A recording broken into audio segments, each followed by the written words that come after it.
Amateur Traveler is in its 20th year now, but can you imagine if I had people on the show who had never been to the destination, but had just read about it or seen a movie about it?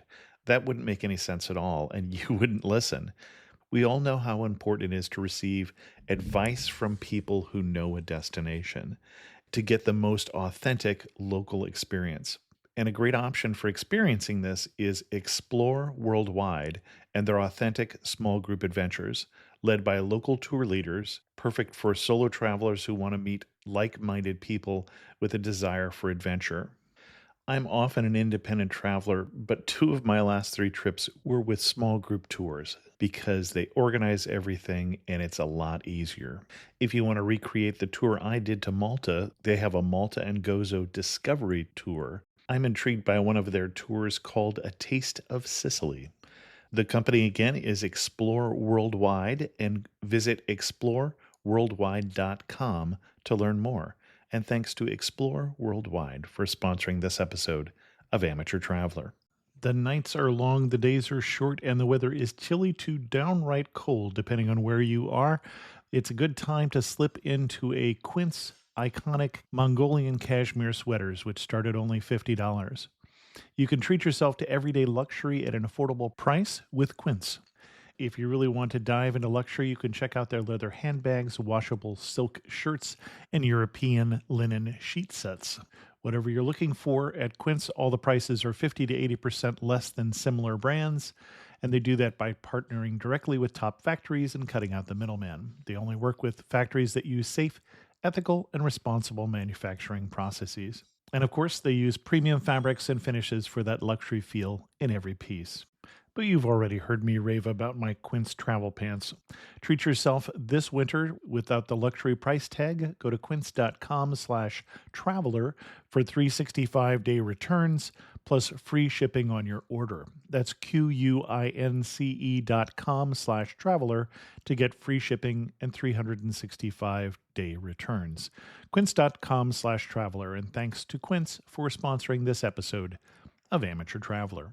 I got my bags packed, I'm on a roll. I'm heading out there, and I'm ready to go. I'm looking real good in my passport photo. Amateur Traveler, episode 412. Today, the Amateur Traveler talks about sun, surf, and seafood, but with a Mexican flair as we go to Mazatlan, Mexico. One more cathedral, I got to sit in one more cafe.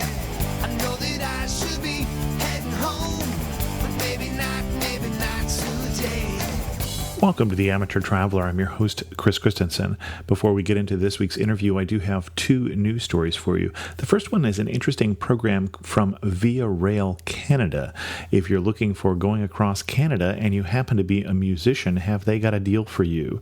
You can get a free ride from Montreal to Halifax or Toronto to Vancouver if you agree to play your music on the train. That is, not to play from a boombox, but do a live performance on the train. There did not seem to be any stipulation that your music had to be train-related.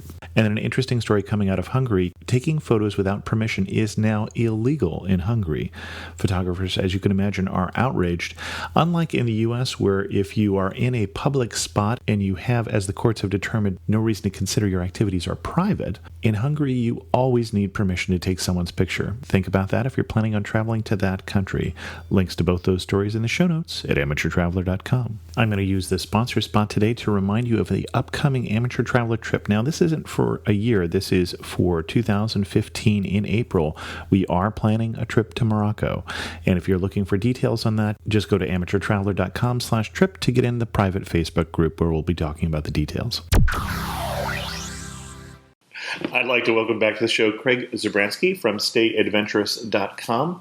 Come back to the show to talk to us about Mazatlan, Mexico. Craig, welcome back to the show. It's great to be here. Thanks for having me back on.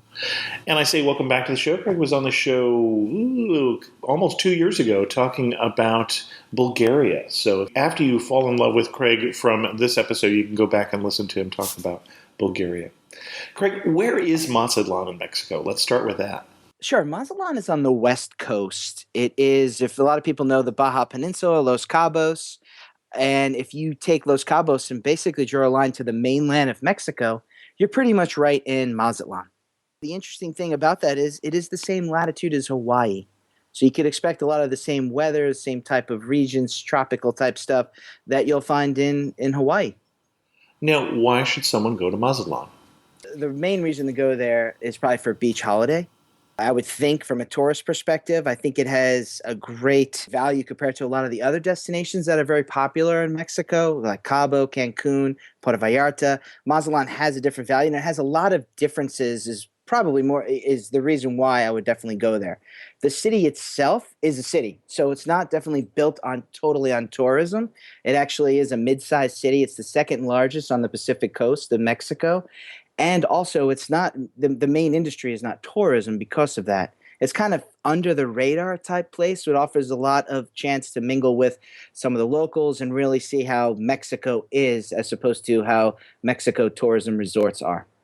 Now, I want to say that I heard more about Mazatlan maybe 10, 20 years ago than I hear today. Is that just me or?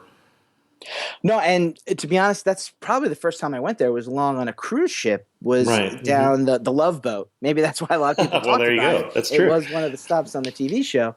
And I think it's back more in when its heyday was even a little bit before that. But now I really believe it's under the radar. It's not one of the more modern pitched resort areas in Mexico where a lot of the government and tourism dollars go. It's kind of really done locally within their own region. And it caters a lot or actually gets a lot of local tourism. So there's a lot of Mexican families, Mexican tourism goes there as opposed to some of the other big areas which are catered on the international side.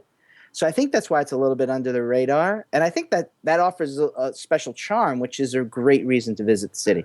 Excellent. And how would you approach the city? What kind of itinerary would you recommend? I'd recommend, I mean, it's definitely not only beach holiday, but I mean, you're going to go there and spend some time in the sun. I always think of seafood, sun, and surf are opportunities to do there, but there's some excursions outside of the city which are pretty good. So maybe leave a day or two for that. Whether you rent a car on your own or hop on some sort of tour type opportunity, it's definitely to see more of the charm in the mountain areas, some of the more Spanish colonial towns, or even just to head to a different beach where there's petroglyphs. There's a lot of opportunities to do unique things outside of Mazatlan. So I'd leave, if I was going to spend a week there, I would definitely think I'm going to go for a little bit of sun, relaxation, that kind of atmosphere for a couple of days, and then maybe 1 or 2 days just to do something cultural.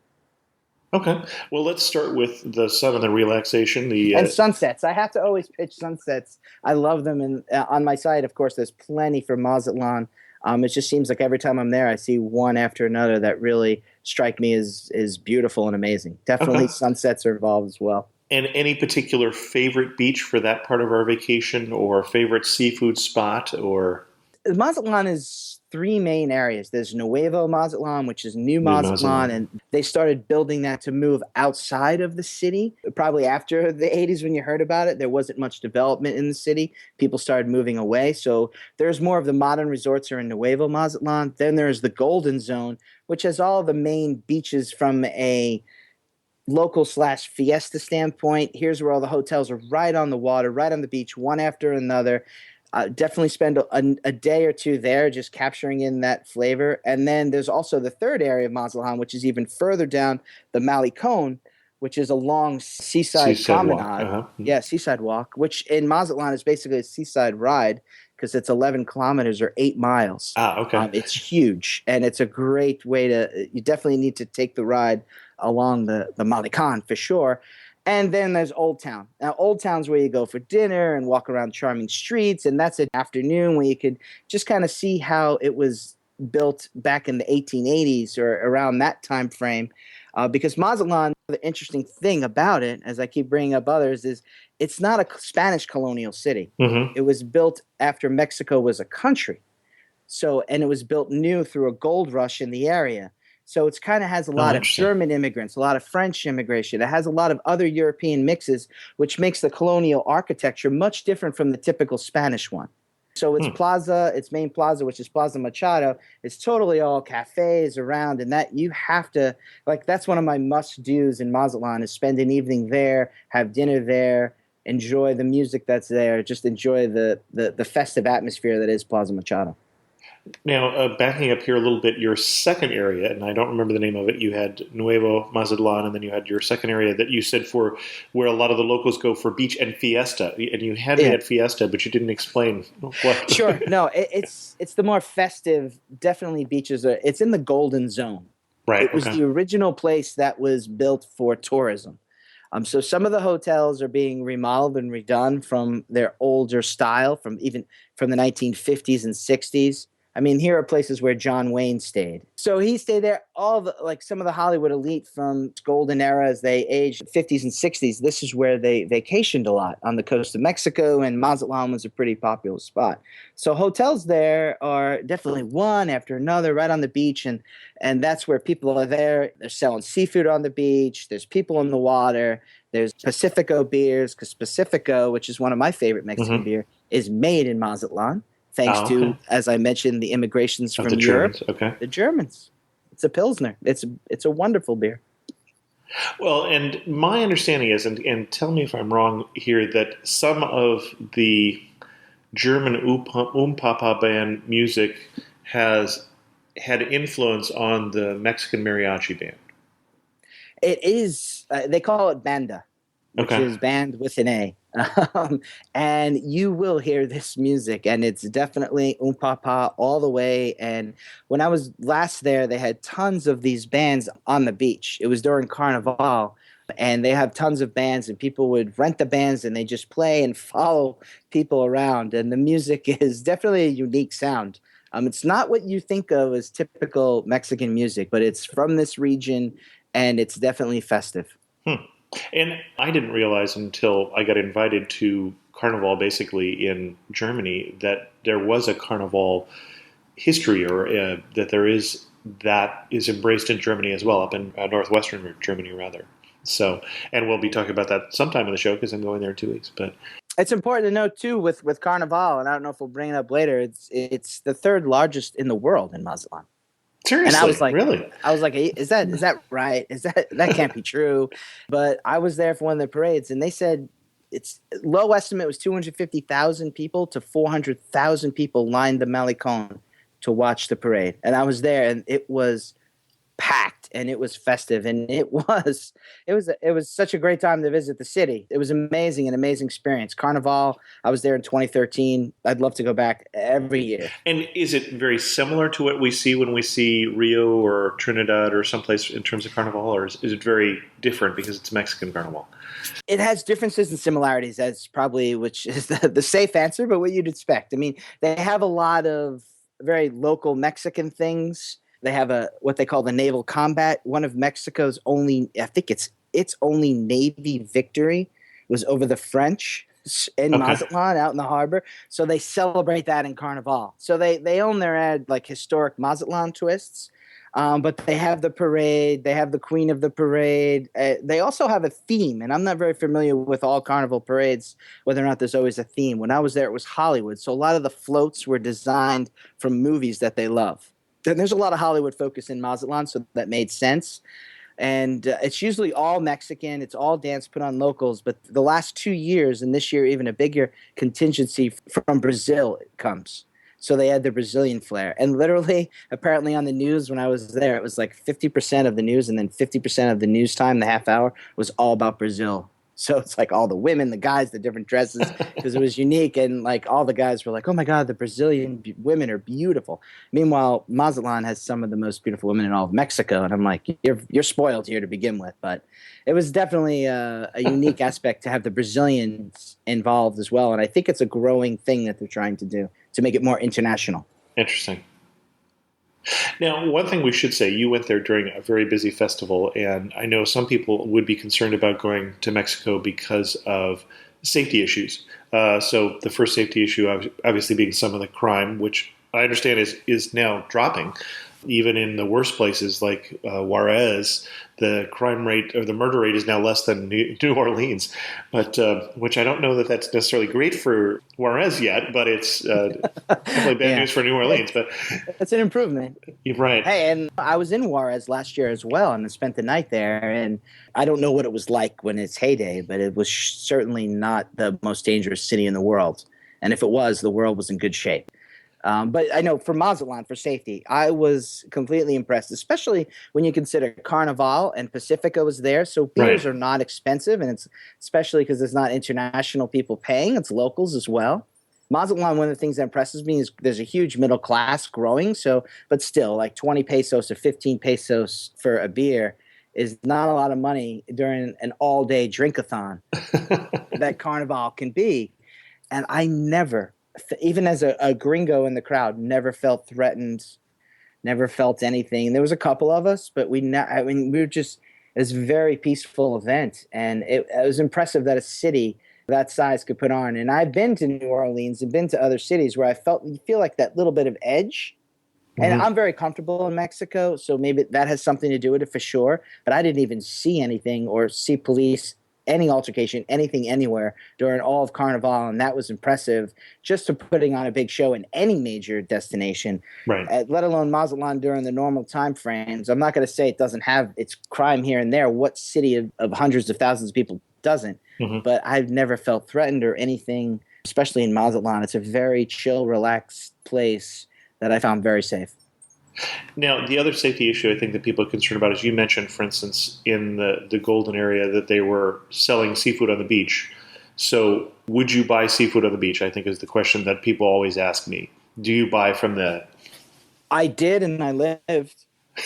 I didn't get sick, so I'm one testament, one example. And one of the things that impressed me the most, so we ordered oysters, which can be dangerous, Mhm. one time, and they took a tube, swam out, found the oysters on the bottom of the floor, brought them back, and shucked them for us.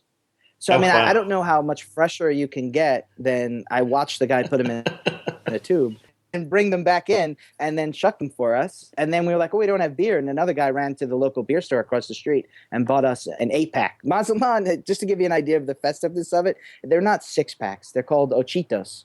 So beers come in 8 as opposed to 6. So it's definitely, it has its I think that's festive just because you're aspects, supposed to have 2 more friends with you, actually. I think that's what that is. which is probably the case because in Mexico, families are big.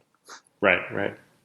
Excellent. But no, the seafood I tasted on the beach, it was fine, safe. Now, I don't always go by it all the time, but in this case, I did once or twice, Mhm. and I thought it was fine. And then while we're downtown or while we're in Mazatlan itself, any particular, let's start with restaurant that we really ought to make sure that we hit? There's 2 that I would make sure they had. There's tons. In a lot of places, you can't go wrong as far as ordering the seafood. One of my favorites is El Aqua, which is in the Golden Zone. It's right on the water. It's a beautiful place. It's very colorful. The seafood was fresh. If you're in the Golden Zone, that's a definite spot to hit. And my other recommendation would clearly be in Plaza Machado, which you have to go to at one point. All the places seemed very nice, and new places are popping up on the outskirts as the city completes a complete revitalization. But the other place is Pedro and Lola's. It's on the corner in Plaza Mazatlan. I even know the owner there. I've gone there so many times.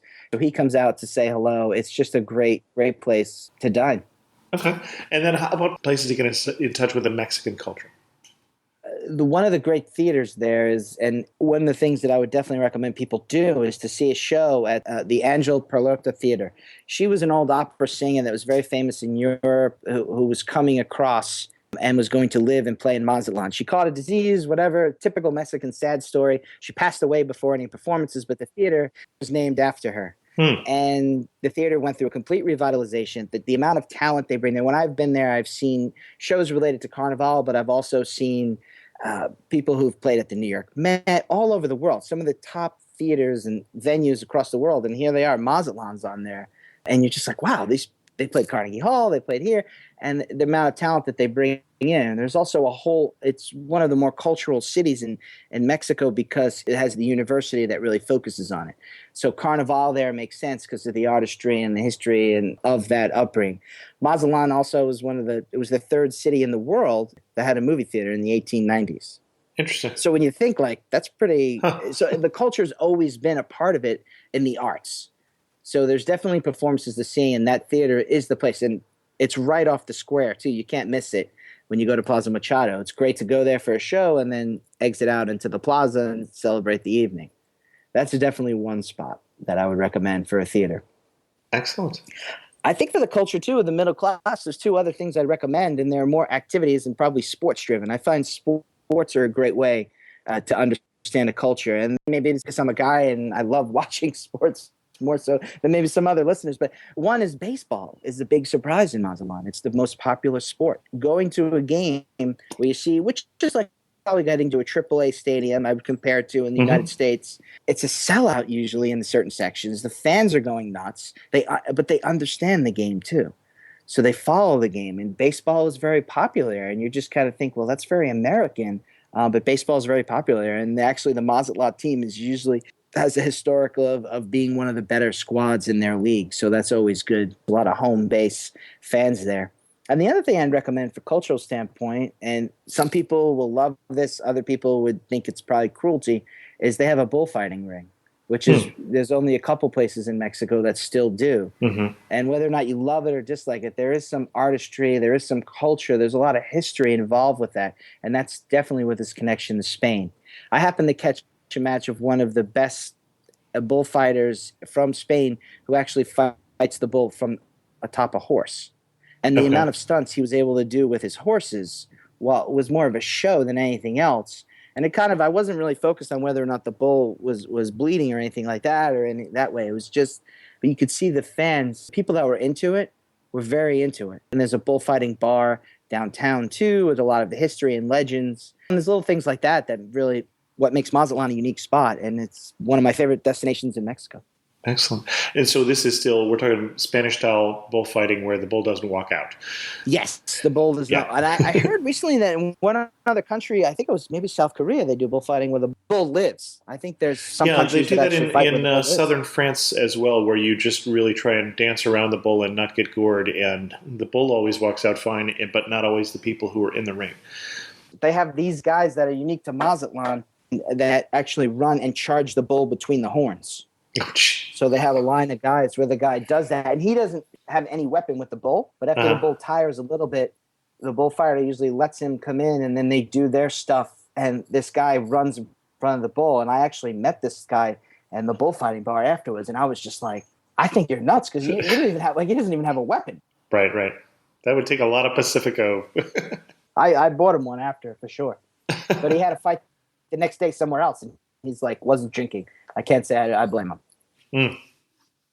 What do the guidebooks recommend for Mazatlan that you would say, It's tough because I haven't really read many of the guidebooks, but one thing I'm sure that probably is on there is Deer Island. Okay. Now, Mazatlan is land of the deer. That's what it translates to in its native language, and everything is deer focused. So whether or not they're giving away an award, it'll probably be a deer. Whether or not the team is the deer, the Venandos, the baseball team. So it's all about that there. I haven't seen any there, but Deer Island is one of the islands that has a little beach, and there's a couple that are off limits for bird sanctuary, etc., which you'll see when you look out of the harbor. But it's great to go on the water. But the thing I didn't like about it is you go across to this private excursion to a deer island, but then you look, when you're laying on the beach, you look back to a city. So it's not very beautiful. Okay. And that's why I'm like, if I was going to take an excursion and I was going to go to a beach just for a day and some beach water activities, whether it's banana boat or kayak or something, I would go to a stone island, which isn't even an island, but it is what the name of it is. But it's on the other side of a river where the cruise terminal is. And a lot of times people take a boat there, and it's with Talapas, it's a much better excursion. That's what I recommend as a backup. Excellent. You mentioned a couple different neighborhoods. Favorite one to stay or favorite hotel? Well, for me, staying in the Golden Zone is great because you're in the middle between the two spots. Okay. So you have the beach and a lot more of the tourism activities, which can be touristic and cheesy. Maybe you don't like that. But you're there. You could go to Nueva Mazatlan, or you could extend out on some excursions very easily. And you could also take the Malecón, which is right at the end of the Golden Zone, all the way around into Old Town, which is a great ride to take. So I probably find myself staying there more of that. Next time I go back, I'd really love to stay in Old Town. A lot more of the boutique-y type hotels are opening. And I think that has something to do with also the expat community developed down there, as well as this is can I call it a trend in travel that people want more of that kind of atmosphere as opposed to a large resort, especially if you're going to stay in a bit of a more cityscape. And then you have to walk a little bit to a beach or something to the water. But depending on what you're looking for, it's a great option. I've never stayed there. I've always thought next time I go back, I want to try it. And I'm guessing that as you talk about riding down the Malecon, you're riding on a bike? No, the Malcolm's that long. You can ride on a bike. You'll see bikes. You'll see people roller skating. I'm talking about I know one of the things you like to ask in your episodes is how to get around. Right. One of the things is a pulmonea, which is an open-air taxi. It looks like a souped-up golf cart. And that's what you take around town. They go 30 to 40 miles an hour max, and you might be in traffic with other cars, but things are slower on the Malecon. Get in one of those. They're called pulmonea, which translates to ammonia, because they thought with the open air people might get sick. So it's like the nickname stuck. They're very unique to Mazatlan. It's the only city or the only destination that has such cars or / taxis. Definitely something you want to take. You pile in the back. You can bring your Pacifica with you if you want, and you cruise down the Malecon, whether at sunset, whether during the day, or whether in the evening. It's a wonderful drive with the open air breeze, and you really get a chance to see a lot of the Malecon, because every so far there's a huge sculpture. Unlike Puerto Vallarta, where you could walk all the sculptures, this is a huge walk. Again, 8 miles long. I mean, it's far. So you can do it. You can bike it. It's a great way to do it. They even have a double-decker bus tour now in Mazatlan that people could hop on, and it goes down the Malecon, and they'll explain all the different sculptures. A lot have to do with the sea and the local inhabitants, and there's really some great historical aspects built into every sculpture, which is great. But most times you're just zipping by them in a pulmonea. Excellent. Anything else we should know about the city itself? One of the things I like to recommend people to do is people go to Acapulco and they see the cliff divers. So the cliff diving's in Acapulco. It's a very artistic, very theatrical event. Here in Mazatlan, there's a little corner at one of the ends, the opposite end of the Golden Zone on the Malecon. They have these cliffs, and you could go up, and once the guy gets enough tip, there's like a few people that dive.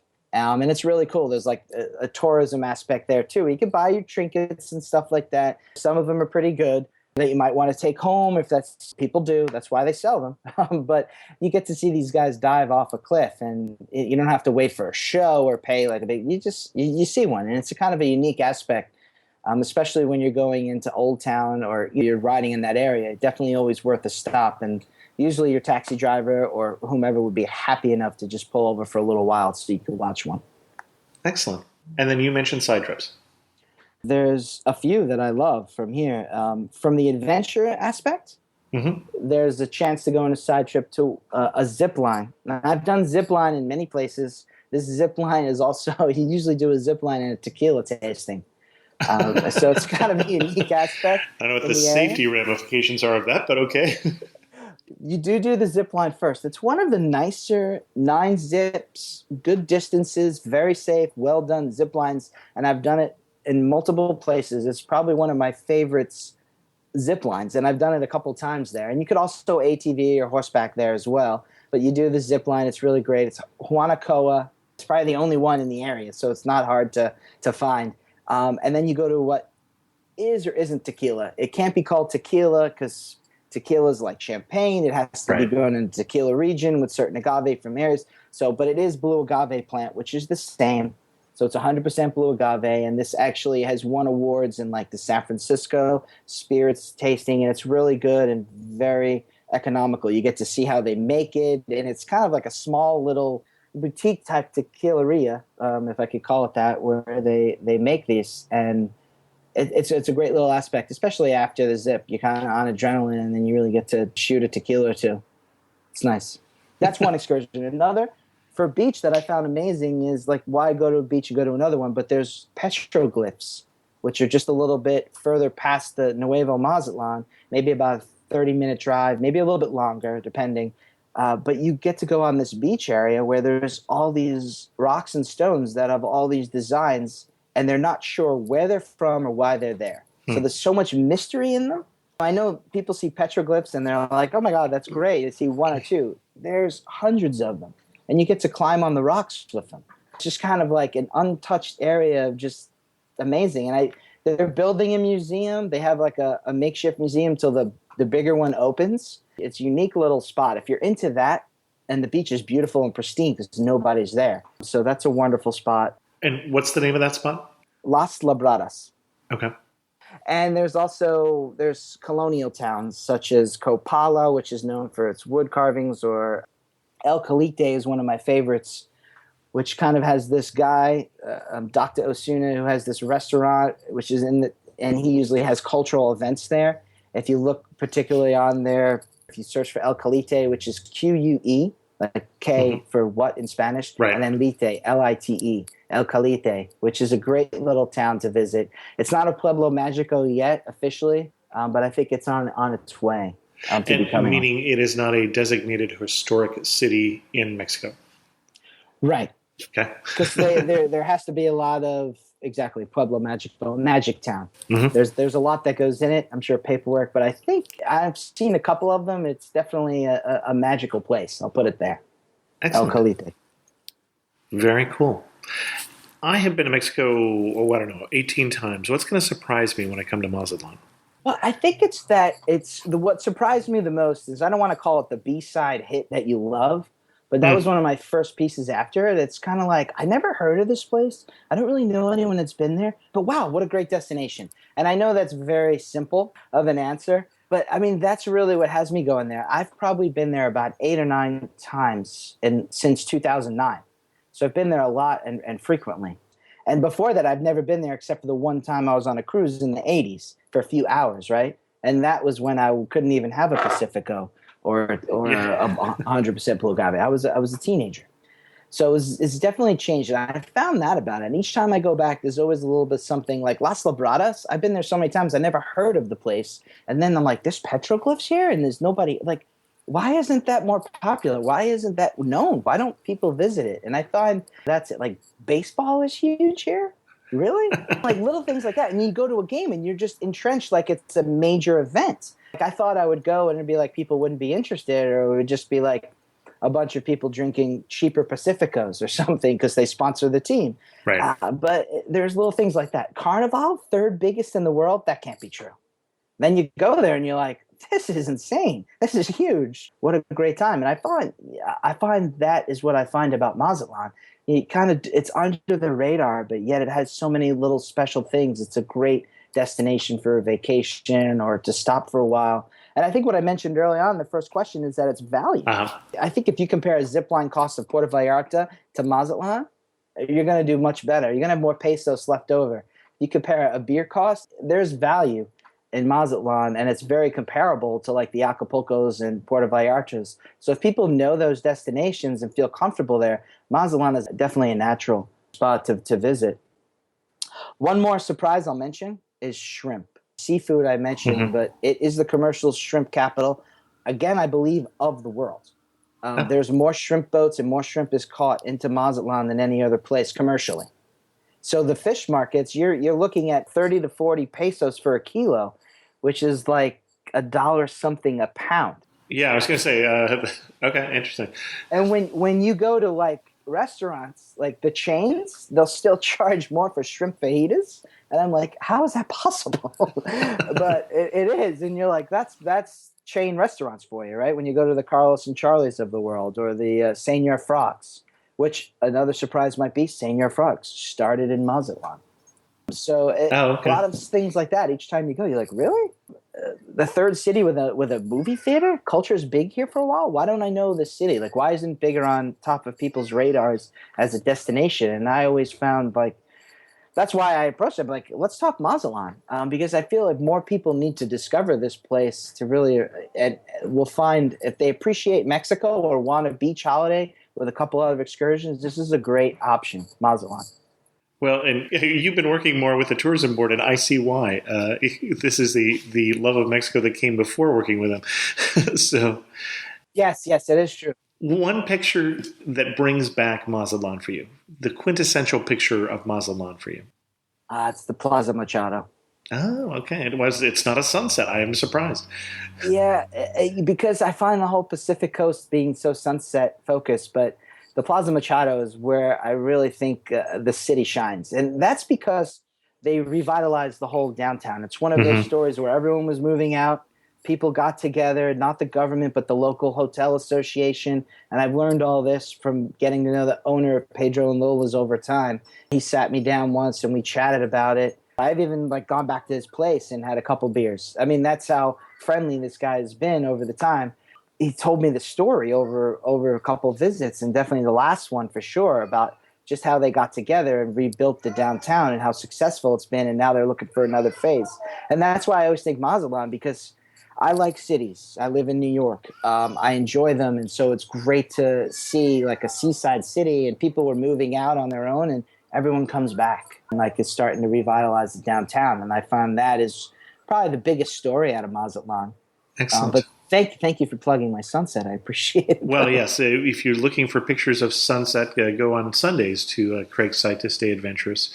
And then you've also got a calendar. By the time this comes out, people may have already bought their 2014 calendar, but they can think about their 2015 calendar. There will be a repeat. It's been rather successful. That's great. It was the first year, so I'm pretty happy with it. And people are really like, oh, you should do this again. And I definitely will. Well, and I think you may have already answered. My next question is, what local would you love for people to meet? Oh, Yeah. The owner of Pedro and Lola's, I think it's a star. And people know him so much where I've been in Veracruz and I went to APMEX. And I don't know if we talked about that once time before, but the Adventure Travel Mexico Tourism Conference. And I sat next to a guy and we started talking Mazatlan at some point.